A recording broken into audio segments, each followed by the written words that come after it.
আৰু আজিকালি দেখা পোৱা গৈছে যে এজন শিশুক সৰুৰ পৰাই বহুত আমি মানে পঢ়াৰ ক্ষেত্ৰত হওক বা আগবাঢ়ি যোৱাৰ ক্ষেত্ৰত হওক বহুতো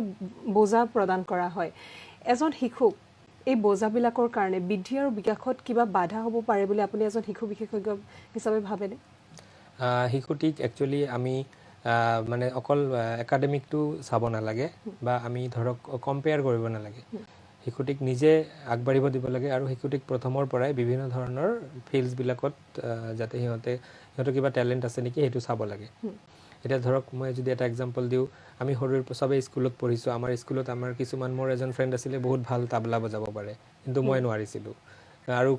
এজন মানে মোৰ ফ্ৰেণ্ড আছিলে সি বহুত ভাল মানে গান গায় মই গান গাব নোৱাৰিছিলোঁ তেনেকৈ কোনোবা আছে কোনোবা আৰ্ট কৰিব ভাল পায় এইটো সৰুৰে পৰা প্ৰত্যেকটা শিশুৰ এটা স্পেচিফিক টেলেণ্ট থাকে চ' যদি আমাৰ শিক্ষা ব্যৱস্থাটো এনেকুৱা হ'ব লাগে যে পঢ়া শুনাৰ লগতে সেই যিটো সব শিশুৰ যিটো কোনোবা খেলা ধূলাত ভাল হয় কিছুমানে স্পিকিঙত ভাল হয় পাব্লিক স্পিকিঙত ভাল কাৰোবাৰ মেমৰি পাৱাৰ ভাল থাকে কোনোবা পঢ়া শুনাত ভাল থাকে এক্সেল কৰে চ' যাৰ যিটো ফিল্ডত ভাল আছে যাৰ মেমৰি ভাল আছে পঢ়া শুনাত বেছি ভাল লিখিব পাৰে সিহঁতে একাডেমিকত গ'ল কোনোবাই যদি ছিংগিঙত ভাল আছিল পঢ়াৰ লগতে ছিংগিঙৰ ছাইডটো চালে সেনেকৈ কৰিলে কি হ'ল শিশুটিৰ মনোযোগো ভাল হ'ব শিশুটিৰ পঢ়াৰ ক্ষেত্ৰতো সেইটো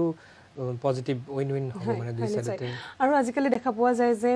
যদি শিশুটিৰ মাক বা দেউতাকক কিবা এটা প্ৰশ্ন কৰে কিন্তু সেই পেৰেণ্টছৰ সময় নথকাৰ ফলত পেৰেণ্টছে